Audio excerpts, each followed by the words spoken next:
Hi friends, R4iലേക്ക് എല്ലാവർക്കും ഒരിക്കൽ കൂടി സ്വാഗതം. നിഫ്റ്റിയുടെ 24,300 ആ ഒരു ലെവൽ ബ്രേക്ക് ചെയ്യാൻ നിഫ്റ്റി ശക്തമായിട്ട് ശ്രമിക്കുന്നുണ്ടെങ്കിലും അവിടെ ബേഴ്സ് നിലയുറപ്പിച്ചതിനാൽ മുന്നോട്ട് പോകാൻ പറ്റാതെ സ്ട്രഗിൾ ചെയ്യുകയാണ്. അപ്പോൾ ഇന്ന് നിഫ്റ്റിയിൽ അവസാന നിമിഷം ഉണ്ടായിട്ടുള്ള ഹെവി സെല്ലിങ് കാരണം ഒരു നെഗറ്റീവിലാണ് നിഫ്റ്റി ക്ലോസ് ചെയ്തത് നമുക്ക് കാണാൻ കഴിയും. അതുപോലെ വോളറ്റിലിറ്റി മാർക്കറ്റിൽ കുറച്ച് കൂടി വരുന്നതായിട്ട് നമുക്ക് കാണാൻ കഴിയും. ഇന്ത്യ വിക്സ് 4.9% അപ്പായതായിട്ട് കാണാം. അപ്പോൾ അതിൻ്റെ 15 എന്നുള്ള ലെവലിൽ നിന്നാണ് ഇപ്പോൾ 18 എന്ന ലെവലിലേക്ക് നമുക്ക് ഇന്ത്യ വിക്സ് കാണുന്നത്. എങ്കിലും അത് 20 താഴെയാണ് എന്നുള്ളത് വളരെയധികം ആശ്വാസകരമാണ്.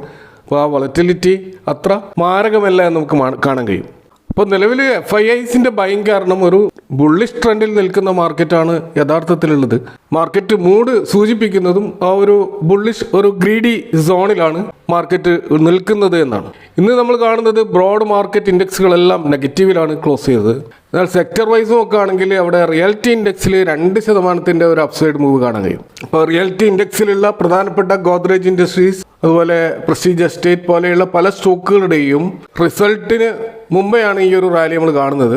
അപ്പോൾ ഇന്നത്തെ ഈ ഒരു റാലിയുടെ ഒരു പ്രധാനപ്പെട്ട കാരണമായിട്ട് പറയുന്നത് അക്ഷയ തൃതീയ അടുത്ത് വരികയാണ്.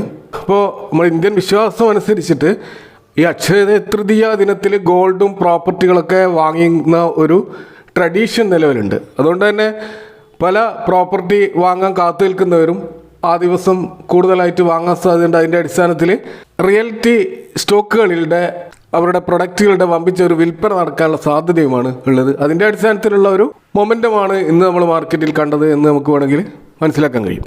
ഇതുകൂടാതെ മറ്റ് സെക്ടറുകൾ നോക്കുകയാണെങ്കിൽ ഓട്ടോ അതുപോലെ ഫാർമ ഹെൽത്ത് കെയർ സെക്ടറുകൾ മാത്രമാണ് പിന്നീട് നേരിയ തോതിലെങ്കിലും പോസിറ്റീവിൽ ക്ലോസ് ചെയ്തത്. ബാക്കി എല്ലാ സെക്ടറുകളും നെഗറ്റീവിലാണ് ക്ലോസ് ചെയ്തത് കാണാം. അപ്പോൾ കഴിഞ്ഞ 10 ട്രേഡിംഗ് സെഷനിൽ തുടർച്ചയായിട്ട് നെറ്റ് ബയേഴ്സായി മാറിക്കൊണ്ടിരിക്കുകയാണ് ഫോറിൻ ഇൻസ്റ്റിറ്റ്യൂഷൻ ഇൻവെസ്റ്റേഴ്സ്. അപ്പോൾ ഇന്നലെ തന്നെ 29-ാം തീയതിയിലെ ആ ഒരു ട്രേഡിംഗ് സെഷനിൽ 2355 കോടിയുടെ ഒരു ബൈങ് ആണ് അവർ നടത്തിയത്. അപ്പോൾ അതോടുകൂടി നമ്മൾ കാണുന്നത് 2025 മാർച്ചിൽ നിലവിൽ 2684 കോടിയുടെ ഒരു നെറ്റ് ബൈങ്ങോടെ ഫോറിൻ ഇൻവെസ്റ്റേഴ്സ് നെറ്റ് ബയേഴ്സ് ആയിട്ട് മാറിയിരിക്കുന്ന ഒരു കാഴ്ചയാണ്.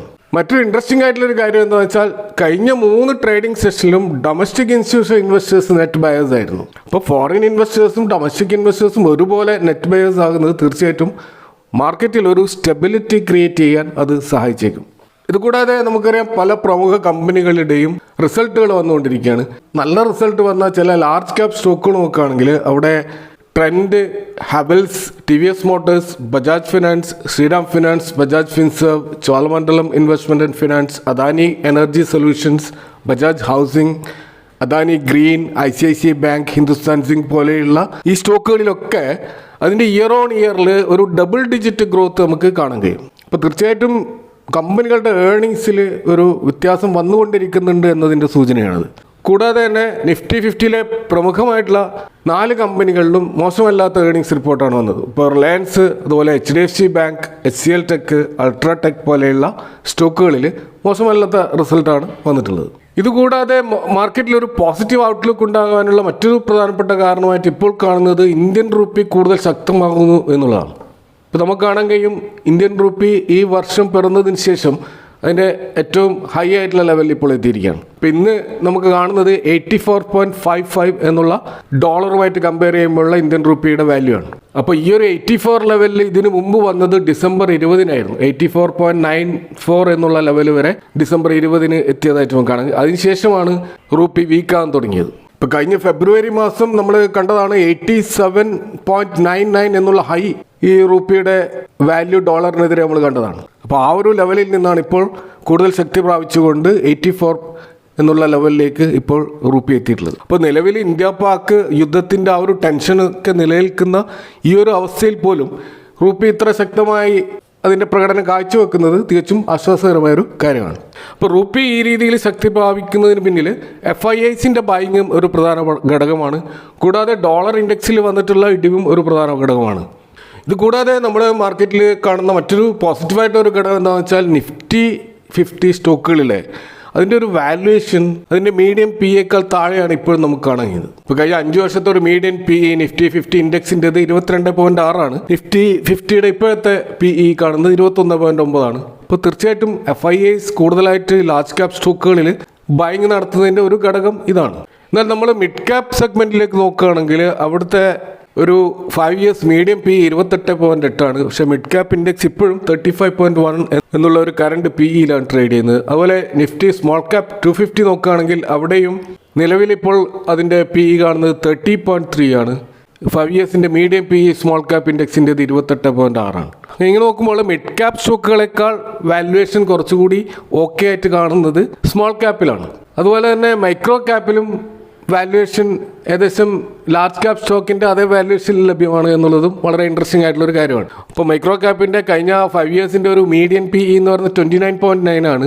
നിലവിൽ നമ്മൾ മൈക്രോ ക്യാപ് ഇൻഡെക്സിൻ്റെ ഒരു പി ഇ കാണുന്നത് 22.3 ആണ്. അപ്പോൾ അവിടെ മൈക്രോ ക്യാപ്പിൻ്റെ വാല്യുവേഷൻ മിഡ് ക്യാപ്പിനേക്കാളും സ്മോൾ ക്യാപ്പിനേക്കാളും നന്നായിട്ട് വന്നതായിട്ട് നമുക്ക് കാണുകയും. അപ്പോൾ ലാർജ് ക്യാപ്പിലും മൈക്രോ ക്യാപ്പിലും നല്ല സ്റ്റോക്കുകൾ തിരഞ്ഞ് കണ്ടുപിടിക്കാനുള്ള ഒരു ശ്രമം ഈ ഒരു അവസരത്തിൽ നടത്തുന്നത് കുറച്ചും കൂടി നല്ലൊരു ഇൻവെസ്റ്റ്മെൻറ്റ് ഓപ്പർച്യൂണിറ്റി നൽകുന്ന ഒരു കാര്യമായിരിക്കും. ഇനി നമ്മൾ ഇന്നലെ റിസൾട്ട് പ്രസിദ്ധീകരിച്ച ബജാജ് ഫിനാൻസിൻ്റെ റിലേറ്റഡ് ആയിട്ടുള്ള ചില വാർത്തകൾ നോക്കുകയാണെങ്കിൽ അതിൻ്റെ Q4 result double digit year on ഇയറിൽ കാണാൻ കഴിയും എങ്കിലും ഇന്ന് നമ്മൾ 5% ഒരു ഫോളാണ് ഈ സ്റ്റോക്കിൽ കാണാൻ കഴിയുന്നത്. ഇതുകൂടാതെ ബജാജ് ടിൻസിൻ്റെ അല്ല അതിൻ്റെ പേരൻറ്റ് കമ്പനി ആയിട്ടുള്ള ബജാജ് ഫിൻസേർവിലും ഇതേപോലെ ഒരു 5% ഒരു ഫോൾ നമുക്ക് കാണാൻ കഴിയും. അപ്പോൾ ഇതിൻ്റെ ഒരു കാരണമായിട്ട് കാണുന്നത് ബജാജ് ഫിനാൻസിൻ്റെ റിസൾട്ടിനോടനുബന്ധിച്ച് വന്ന ഗൈഡൻസ് ആണ്. ആ ഒരു ഗൈഡൻസിൽ മാനേജ്മെൻറ്റ് പറയുന്നത് 2025-26 ഫൈനാൻഷ്യൽ ഇയറിൽ മിതമായിട്ടുള്ള ഒരു അസറ്റ് വളർച്ച മാത്രമാണ് അവർ പ്രതീക്ഷിക്കുന്നത്. അപ്പോൾ ഇത് ഇൻവെസ്റ്റേഴ്സ് ഒരു നെഗറ്റീവ് ട്രിഗർ പോയിന്റ് ആയിട്ട് കാണുകയും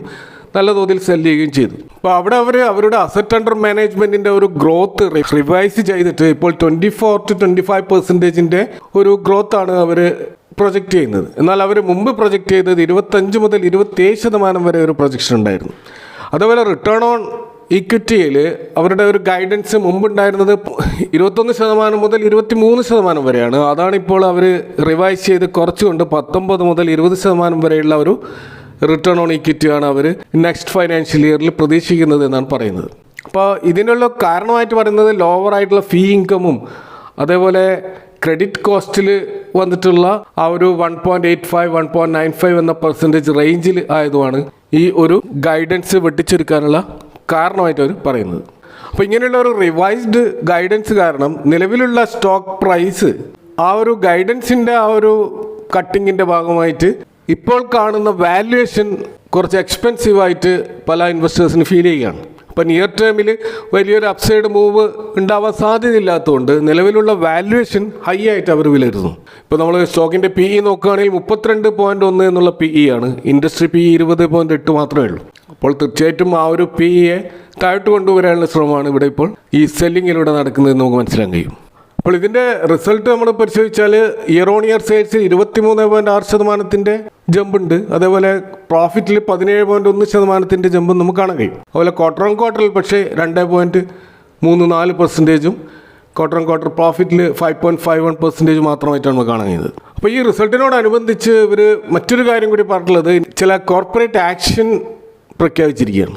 അപ്പോൾ അതിൻ്റെ ഒരു ഡീറ്റെയിൽ നമ്മൾ നോക്കുകയാണെങ്കിൽ ബോണസ് ഇഷ്യൂ ഉണ്ട്, സ്റ്റോക്ക് സ്പ്ലിറ്റ് ഉണ്ട്, ഡിവിഡൻഡും ഉണ്ട്. അപ്പോൾ ബോണസ് ഇഷ്യൂ ഇവർ പ്രഖ്യാപിച്ചിട്ടുള്ളത് 4:1 എന്നുള്ള അനുപാതത്തിലാണ്. അതായത് ഒരു ഷെയറുള്ള ആൾക്ക് 4 ഷെയറുകൾ ബോണസായിട്ട് നൽകും. അതേപോലെ സ്റ്റോക്ക് സ്പ്ലിറ്റും അനൗൺസ് ചെയ്തിട്ടുണ്ട്. നിലവിലുള്ള ഷെയറിനെ 1:2 എന്നുള്ള അനുപാതത്തിൽ സ്പ്ലിറ്റ് ചെയ്യാൻ പോവുകയാണ്. അതുകൂടാതെ തന്നെയാണ് 56 രൂപയുടെ ഒരു ഡിവിഡൻഡും ആനുവൽ ഡിവിഡൻഡും ഇവിടെ പ്രഖ്യാപിച്ചിട്ടുള്ളത്. അപ്പോൾ കമ്പനി ഈ ഒരു കംപ്ലീറ്റ് കോർപ്പറേറ്റ് ആക്ഷനും പൂർണ്ണമായിട്ടും ഫിനിഷ് ചെയ്യാൻ പോകുന്നത് ജൂൺ 27 അപ്പോൾ ഈ ഒരു കോർപ്പറേറ്റ് ആക്ഷൻ്റെ ഭാഗമായിട്ട് ഒരു 100 ഷെയറുകൾ കയ്യിലുള്ള ഒരു ബജാജ് ഫിനാൻസ് ഷെയർ ഹോൾഡർക്ക് എന്തൊക്കെയാണ് സംഭവിക്കുക എന്ന് നമ്മൾ നോക്കുകയാണെങ്കിൽ അവരുടെ അടുത്ത് 100 ഷെയർ ഉണ്ടെങ്കിൽ ആ 100 ഷെയറിന് ബോണസ് കിട്ടുമ്പോൾ ആ 100 ഷെയർ 400 ഷെയറായിട്ട് മാറും. അങ്ങനെ മൊത്തത്തിൽ ഷെയറുകളുടെ എണ്ണം 500 ആകും. അതുപോലെ സ്റ്റോക്ക് സ്പ്ലിറ്റ് നടക്കുമ്പോൾ ഈ 500 ഷെയറുകൾ 1000 ഷെയറുകളായിട്ടും വർദ്ധിക്കും. അപ്പോൾ അതിൽ നമ്മൾ മനസ്സിലാക്കുന്നത് 100 ഷെയറുള്ള ഒരു ബജാജ് ഫൈനാൻസ് ഷെയർ ഹോൾഡർക്ക് 1000 ഷെയറുകൾ കിട്ടും. അപ്പോൾ ഈ രീതിയിൽ ഒരു കോർപ്പറേറ്റ് ആക്ഷൻ നടക്കുമ്പോൾ തീർച്ചയായിട്ടും ചില പ്രൈസ് അഡ്ജസ്റ്റ്മെൻറ്റ് ഈ സ്റ്റോക്കിൽ നടക്കും. അപ്പോൾ അത് എത്രത്തോളം ആകുമെന്ന് നമ്മളൊരു തിയറിറ്റിക്കലായിട്ട് കണക്കൂട്ടുമ്പോൾ ഇപ്പോഴത്തെ കറണ്ട് പ്രൈസിൽ ഇന്നത്തെ ക്ലോസിംഗ് പ്രൈസ് നോക്കുകയാണെങ്കിൽ 8613 അപ്പോൾ 1:2 സ്റ്റോക്ക് സ്പ്ലിറ്റ് ചെയ്യുമ്പോൾ പ്രൈസ് 4306 കുറയും. 4:1 ബോണസ് പ്രഖ്യാപിക്കുമ്പോൾ അത് 861 രൂപയായിട്ടും വരും. തിയറിറ്റിക്കലിയാണ് ഇവിടെ പറയുന്നത്. അപ്പോൾ ഇന്നത്തെ കറണ്ട് പ്രൈസിൻ്റെ അടിസ്ഥാനത്തിലാണ് ഈ ഒരു കാര്യം പറഞ്ഞിട്ടുള്ളത്. അതിനി റെക്കോർഡ് ഡേറ്റിൻ്റെ അന്ന് എത്രയാണോ പ്രൈസ് വരുന്നത് അതിനനുസരിച്ചിട്ട് ഇതിൻ്റെ പ്രൈസിൽ വേരിയേഷൻ ഉണ്ടാവാം.